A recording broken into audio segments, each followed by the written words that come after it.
Hello friends, welcome back to my YouTube channel. तो आज हम देखेंगे activated complex theory of surface reaction. ठीक है, तो एक्टिवेटेड कॉम्प्लेक्स होता क्या है और उसका सरफेस रिएक्शन में किस प्रकार का रोल है उसको हम देखेंगे। सबसे पहले हम देखते हैं, यहाँ पे कोई सरफेस है ना, ये एस जो लिखा हुआ है कोई सरफेस है। ठीक है, इसमें कोई रिएक्टेंट आके यहाँ पे क्या करता है, जुड़ता है। जब ये जुड़ता है तो यहाँ पे क्या होता है, डेल एच एंथैल्पी निकलती है, क्योंकि इसके अंदर इसके दोनों के बीच में क्या होती है, बॉन्डिंग होती है। ठीक है, बॉन्डिंग होती है, मतलब रिएक्शन कुछ इस तरह से होता है। ए प्लस एस, एस क्या है, सरफेस, ये क्या बनाता है, ए एस। ठीक है, इसी तरह से बी प्लस एस क्या बनाएगा, बी एस, मतलब उसी सरफेस से या तो बी भी जुड़ रहा है, या तो अगर बी सरफेस से नहीं भी जुड़ रहा है तो क्या होगा, यहाँ पे ए एस के साथ में जुड़ेगा और क्या बनाएगा, ये ए बी एस। ठीक है, और ए बी एस कहाँ कन्वर्ट हो जाएगा, प्रोडक्ट में कन्वर्ट हो जाएगा। ठीक है, तो कोई भी रिएक्शन जब स्टार्ट होता है और प्रोडक्ट जो बनता है, तो प्रोडक्ट बनने के बीच में एक स्थिति ऐसी आती है ना, ये मान के चलो रिएक्टेंट है, ये रिएक्शन दिया यहाँ पे, आप कुछ इस तरह से आपने रिएक्शन को देखा होगा। ये जो स्थिति होती है इसको हम यहाँ से इसकी एनर्जी ले लेते हैं, ई ए क्या है, एक्टिवेशन एनर्जी है। ठीक है, और यहाँ पे जो स्टेट होता है उसको हम कहते हैं ट्रांजिशन स्टेट। इसको क्या कहते हैं, ट्रांजिशन स्टेट। ये ट्रांजिशन स्टेट ही क्या होता है, एक्टिवेटेड कॉम्प्लेक्स होता है। ठीक है, तो यहाँ पे सरफेस का क्या रोल है कि सरफेस जो है एक तरह से माध्यम बन रहा है किसके लिए, एक्टिवेटेड कॉम्प्लेक्स बनने के लिए। ठीक है, एक्टिवेटेड कॉम्प्लेक्स बनाने के लिए क्या बन रहा है, सरफेस माध्यम बन रहा है। तो पहले तो हम इसका रेट निकाल के देखते हैं और लास्ट में हम कंक्लूजन निकालेंगे कि सरफेस रिएक्शन का मतलब इफेक्ट क्या पड़ा है ना, क्या इफेक्ट पड़ा। तो सबसे पहले हम कोई रिएक्शन ले लेते हैं बाइमोलिक्यूलर, जैसे कि ए और बी है, ए प्लस बी किसमें हो रहा है, सरफेस में हो रहा है। ठीक है, तो इसका रेट कांस्टेंट क्या होगा, के, क्या बना रहा है, पी। ठीक है, तो ये रेट जो होगा इसका क्या होगा, रेट होगा सीधा सीधा आप कह सकते हो, रेट इक्वल टू किस पर डिपेंड करेगा, के into activated concentration of A और एक्टिवेटेड कॉन्सेंट्रेशन ऑफ बी पे। ठीक है, ये क्लियर हो गया, ये चीज आपने पढ़ा होगा, इसको समीकरण 1 मान लो।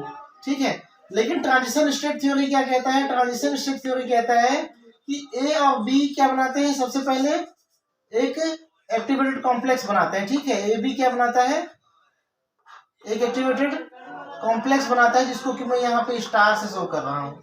ठीक है, इस कंडीशन में यहाँ पे मैं एक के सी, एक इक्विलिब्रियम कांस्टेंट ले रहा हूँ। ठीक है, तो के सी क्या होगा, के सी बराबर हो जाएगा प्रोडक्ट अपॉन रिएक्टेंट, मतलब प्रोडक्ट एक्टिव कॉन्सेंट्रेशन और रिएक्टेंट का। ठीक है, यहाँ पे मैं एक्टिव कॉन्सेंट्रेशन ऑफ प्रोडक्ट ले लिया, ठीक है, upon active concentration of reactant. अगर मैं इसको यहाँ शिफ्ट कर देता हूँ, ठीक है, तो हमको क्या मिलेगा, ए बी का वैल्यू मिलेगा। ए बी स्टार का वैल्यू कैसा होगा, के सी into active concentration of A और एक्टिव कॉन्सेंट्रेशन ऑफ बी। ठीक है, ये आपका हो गया इक्वेशन नंबर 2। मैं कुछ और जानकारी आपको दे देता हूँ, ये दोनों इक्वेशन को हम यूज करेंगे बाद में। ठीक है, पहले अर्हेनियस प्लैंक ने बताया था कि एनर्जी जो होती है किसी भी रिएक्शन की क्या होती है, एच न्यू के बराबर होती है। ठीक है, और वोल्टेजमान ने भी क्या बताया, अपना एक इक्वेशन दिया था एनर्जी का, जिसमें लिखा था के बी इंटू टी। के बी क्या है, वोल्टेजमान कांस्टेंट है, ये एनर्जी है, एच प्लैंक नियतांक है, और न्यू क्या है, फ्रीक्वेंसी ऑफ लाइट। ठीक है, या एनर्जी की फ्रीक्वेंसी। ठीक है, यहाँ तक आपको समझ में आ गया होगा। ये सारा का सारा जो चीज है वो प्री डेरिवेटिव है, मैंने इसको कहीं एक्स्ट्रा जगह से लिखा नहीं है, सारा चीज जो है एक जैसा ही है, मतलब ठीक है, समझने लायक चीजें हैं। तो जब हम देखते हैं रेट, ट्रांजिशन स्टेट थ्योरी के अनुसार में जब हम रेट देखते हैं तो रेट क्या होता है, मतलब हम ट्रांजिशन स्टेट थ्योरी को लेते हैं और उसके अनुसार अगर रेट निकालते हैं तो रेट किस पर डिपेंड करेगा, वो डिपेंड करेगा एक्टिवेटेड कॉम्प्लेक्स में, एक्टिवेटेड कॉम्प्लेक्स मतलब ए बी स्टार इसका एक्टिव कॉन्सेंट्रेशन पे और फ्रीक्वेंसी पे, ठीक है, फ्रीक्वेंसी। यहाँ से एक इक्वेशन और निकाल लेते हैं अपन। अगर हम इन दोनों को बराबर करें, जो कि एनर्जी ही है, तो ये क्या हो जाएगा, एच न्यू इक्वल टू के बी टी। अगर हम न्यू की वैल्यू निकालना चाहेंगे तो ये हो जाएगा के बी टी अपॉन एच, मतलब एच इधर ट्रांसफर हो गया। ये हमारा एक इक्वेशन निकल गया। ये हो गया आपका तीसरा इक्वेशन, ठीक है।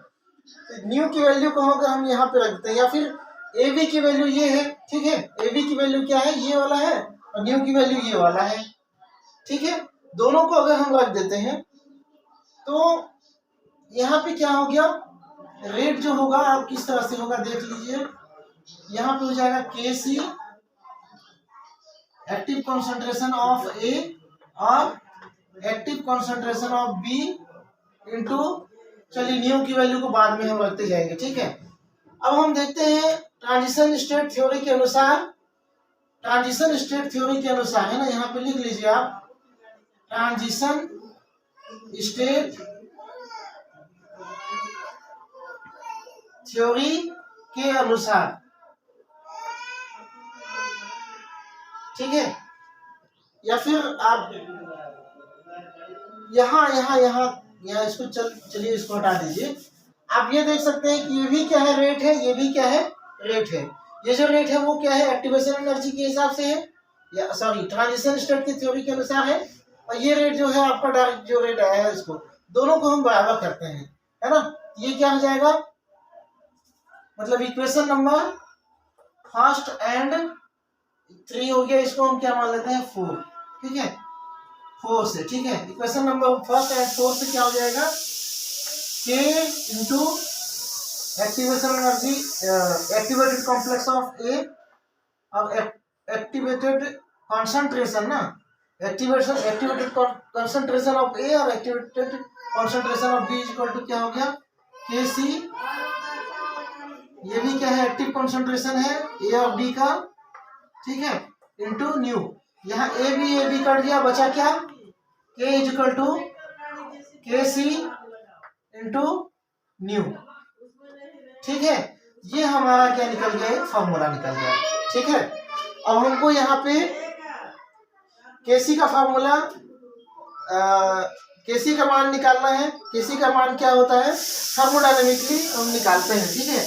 थर्मोडायनेमिकली हम क्या निकालते हैं, केसी की वैल्यू निकालते हैं, उसको हम वहां रख देंगे। तो मैं इसको मिटा दूं, यहाँ तक तो कोई दिक्कत नहीं है, ठीक है। थर्मोडायनेमिक सिस्टम के अनुसार केसी क्या होगा, KC is equal to exponential minus del G upon R T, ये आपने देखा ही होगा। और डेल जी की वैल्यू क्या होती है, del G is equal to del H minus T del S, ये थर्मोडायनेमिक्स में आपने पढ़ा होगा, ठीक है। डेल एच का वैल्यू अगर आप यहाँ पे रख देते हैं तो क्या हो जाता है, ये K C is equal to exponential minus del H minus T del S upon R T. ये माइनस को इसको हम जब खोलते हैं, इसको मैं 2 भाग में तोड़ के लिख के दिखा रहा हूँ आपको। K C is equal to del H वाला को एक बार कर दे रहा हूँ, del H upon R T, ठीक है, इंटू एक्सपोनेंशियल, क्योंकि ये माइनस माइनस क्या हो गया, प्लस हो गया, तो plus T del S upon R T. अब यहाँ से टी और टी क्या हो गया, कैंसिल हो गया, ठीक है।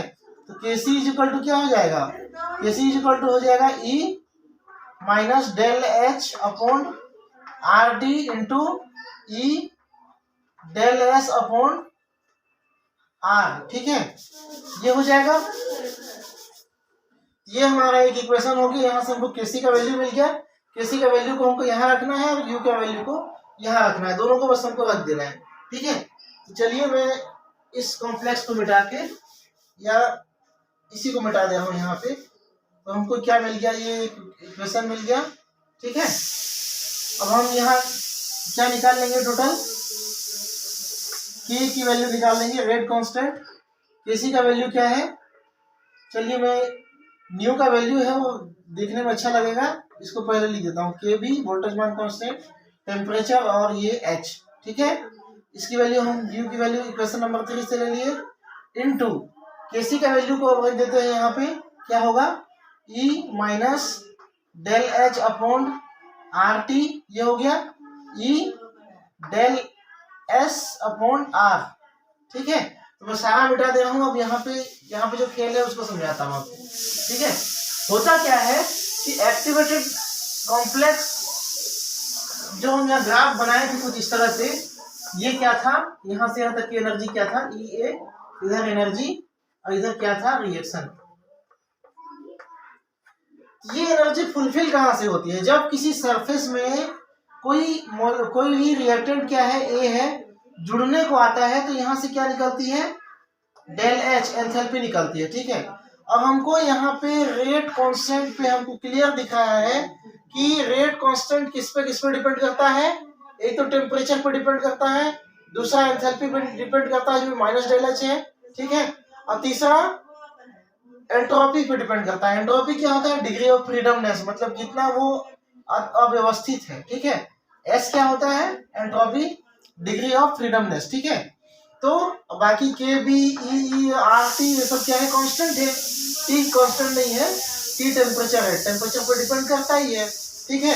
जैसे यहाँ सरफेस में क्या होता है, ये ए अटैच होता है तो कुछ एंथैल्पी निकलती है, वही एंथैल्पी कहाँ यूज होता है, इस एक्टिवेशन एनर्जी में यूज होता है, ठीक है।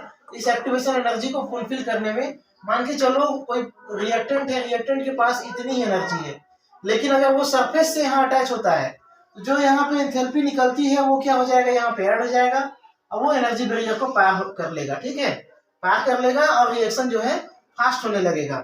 तो हमने ये सीखा कि एक्टिवेटेड कॉम्प्लेक्स थ्योरी का सरफेस रिएक्शन पे क्या प्रभाव पड़ता है।